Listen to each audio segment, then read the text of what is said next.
Di penghujung Ramadan, kita menyambut Idul Fitri. Bersihkan hati, sucikan diri.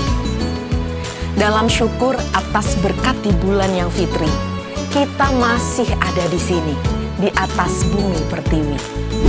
Kita rayakan Lebaran dengan kebersamaan, perkuat toleransi dan rasa persaudaraan.